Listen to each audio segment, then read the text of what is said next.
This is Intelligence Director Alexei Volkov, Terran Federal Archives. What I am about to share was discovered in an alien database 40 years after humanity achieved first contact. It concerns events that occurred on Earth in 1989. Events that no human witnessed, no government recorded, and no history book has ever mentioned. 1 million alien soldiers invaded our planet. Not one of them left alive. And until we found the Drethnar archives, we never knew it happened. This is Case File 108. This is the story of the silent invasion. The Drethnar Imperium was, by galactic standards, a minor power. They controlled approximately 80 systems in the outer spiral arm, far from the major civilizations. They were not diplomatically significant. They were not economically important. But they were feared. The Drethnar had perfected ground warfare. While other species relied on orbital bombardment or automated drones, the Drethnar conquered worlds the old-fashioned way. They landed soldiers. They fought in trenches and forests and cities. They believed that true conquest required boots on the ground, blood in the soil. For 4,000 years, they had never lost a ground campaign. 300 worlds had fallen to their infantry legions. Their soldiers were genetically enhanced, cybernetically augmented, equipped with the most advanced personal weapons in their sector of the galaxy. They were professional conquerors.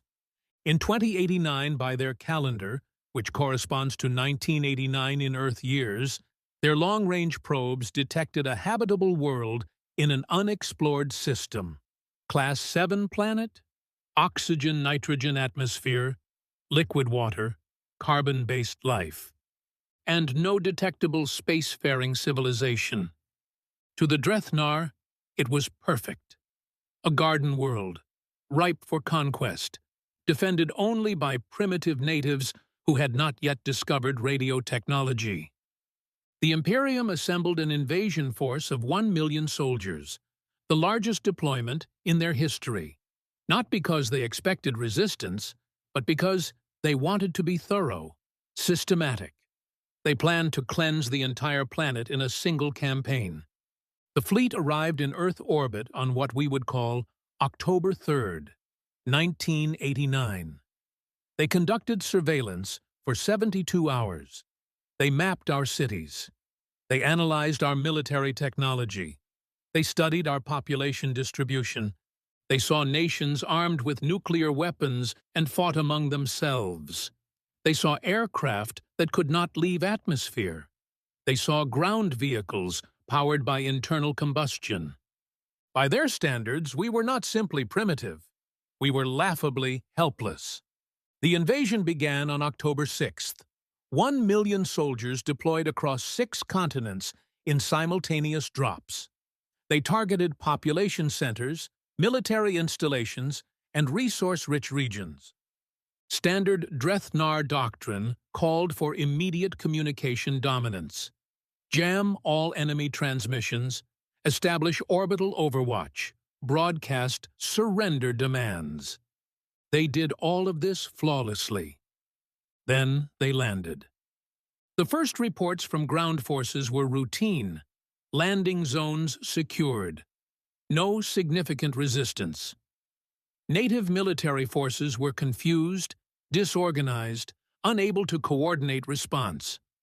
Exactly as expected. The second wave of reports, 6 hours later, noted unexpected casualties, small unit ambushes, equipment malfunctions in certain environments, local fauna more aggressive than anticipated. The Drethnar commanders were not concerned. Every invasion had complications. Their soldiers were professionals. They would adapt. The third wave of reports came at the 24-hour mark. Casualties had accelerated dramatically. Multiple units had gone dark.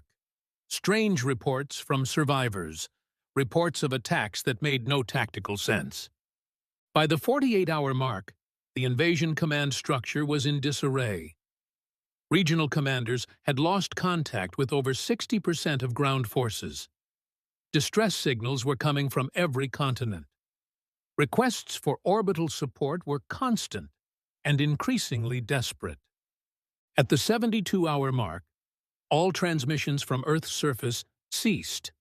1 million soldiers. Silent. The Drethnar fleet waited in orbit for 6 days. They sent reconnaissance drones. The drones did not return. They attempted to establish new landing zones. The dropships vanished without a trace. Finally, the fleet admiral made a decision that would define Drethnar policy for centuries. He ordered a full retreat. The Imperium returned 6 months later with a recovery fleet. They had to know what happened. They had to understand how a pre-spaceflight civilization had destroyed the finest military force in their history. What they found broke them. The equipment was scattered across the planet. Armor, weapons, vehicles, communication devices, all of it abandoned. Much of it damaged in ways that made no sense. The bodies were harder to find. Most had been consumed. The recovery teams found bones, picked clean by creatures they could not identify. They found remains scattered by scavengers, buried by Earth, dissolved by chemicals. Earth had not simply killed the Drethnar soldiers, Earth had eaten them. The recovery fleet spent 3 weeks gathering data. They reconstructed timelines from damaged recording devices. They analyzed the remains. They studied the planet. What they discovered terrified them. The Drethnar had landed in dense forests where visibility dropped to meters. Their advanced sensors were useless against creatures that had evolved to hunt in such environments. Their communication equipment failed in humid conditions it was never designed for. They had deployed in deserts where temperatures exceeded anything their homeworld experienced. Their cooling systems failed. Their water supplies proved insufficient. They died of dehydration while surrounded by armed natives who knew every water source within 100 kilometers. They had marched through jungles filled with parasites that burrowed through their environmental suits. Diseases their immune systems had never encountered. Venomous creatures in every tree, every stream, every shadow. And everywhere, there were humans. The recovered footage showed what happened. Fragmented recordings from helmet cameras and damaged data cores. Drethnar soldiers moving through a forest in textbook formation, suddenly dropping as primitive projectile weapons fired from positions they never detected. A platoon in the Amazon, overwhelmed by insects carrying diseases that killed within hours. A company in Siberia, freezing to death as their equipment failed in temperatures that humans simply dressed warmer for. An entire battalion in the African savannah, hunted by human warriors who appeared from the grass, struck without warning, and vanished before the Drethnar could return fire. But the footage that disturbed the Drethnar commanders most came from a unit deployed in Southeast Asia. The recording showed a squad of elite soldiers, the best the Imperium had, moving through dense jungle. They were cautious, professional, aware that something was hunting them. Then the traps began. Primitive traps. Sharpened sticks and hidden pits and tripwires connected to falling logs. Technology that predated the Drethnar civilization by millennia. And it worked. One by one, the elite soldiers fell. Not to advanced weapons, not to coordinated military response, but to traps that humans had been using to catch animals since the Stone Age. The last soldier in the recording was not killed by a trap.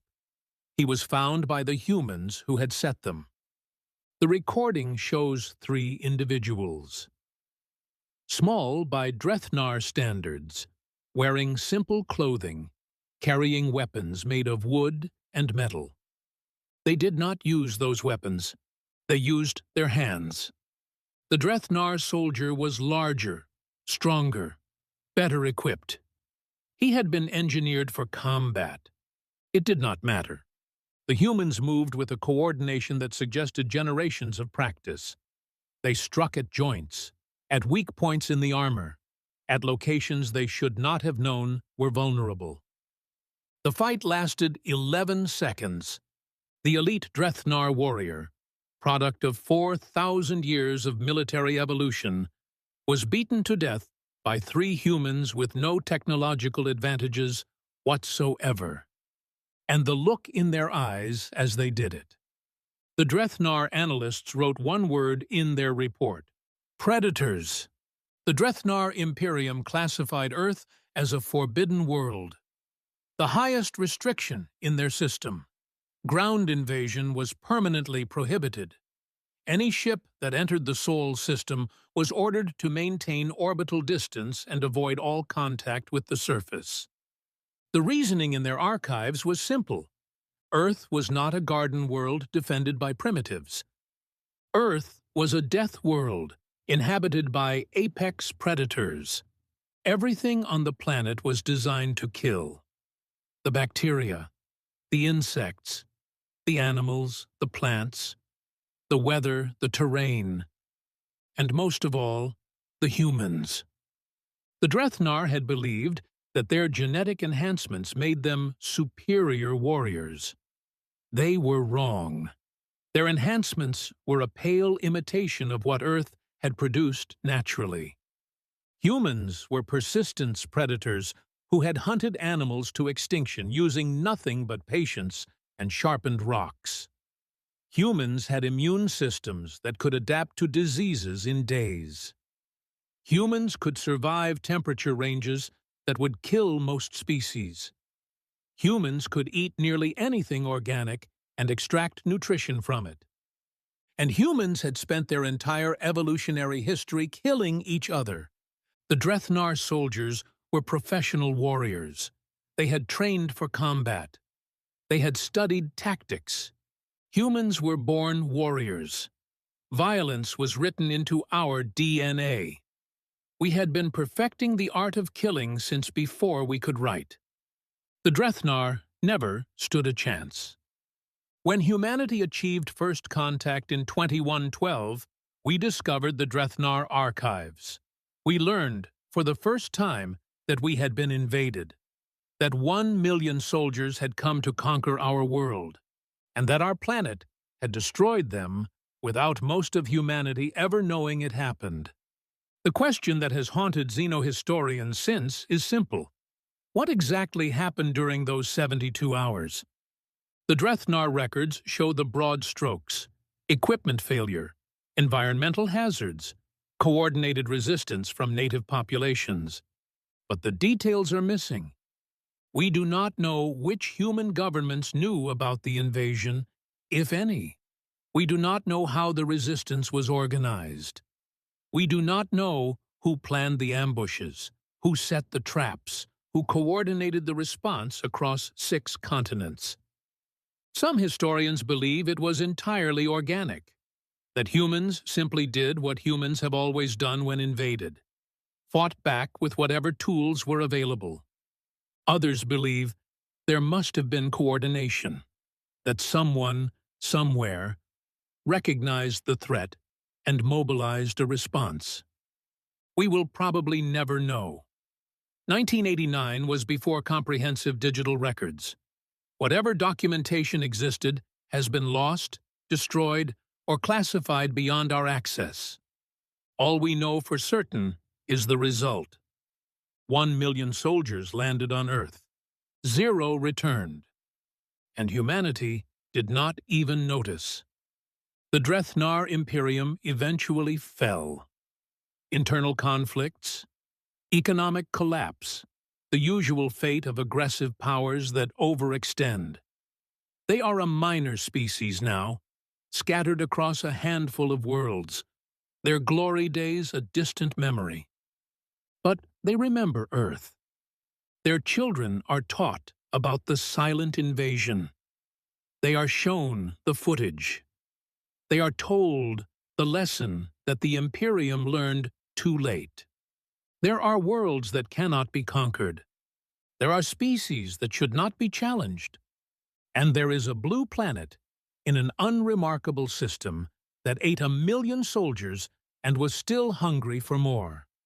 When the Drethnar met humanity officially at a diplomatic conference 3 centuries after the invasion, their ambassador did something unexpected.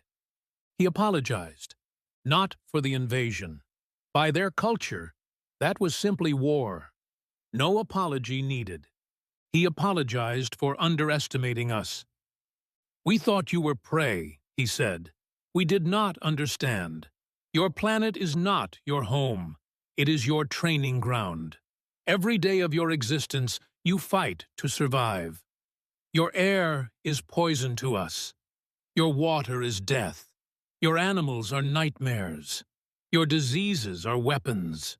And you are the most dangerous thing on a world full of dangers. We sent 1,000,000 soldiers to conquer you. Your planet killed them. Your people killed them. Your very existence killed them. We called Earth a death world. We were wrong. Death worlds can be survived. Earth is something else. Earth is a forge. And you are what it has forged. We will never come to your world again. Not because we fear your weapons, but because we know now that your weapons are the least dangerous thing about you. We fear what you are, and we are right to fear." This is Intelligence Director Alexei Volkov, signing off. Case File 108 is now closed. In 1989, 1,000,000 soldiers tried to take Earth. Earth said no, and that is all any species needs to know about humanity's home world. We are not from a planet. We are from a predator, and she protects her own.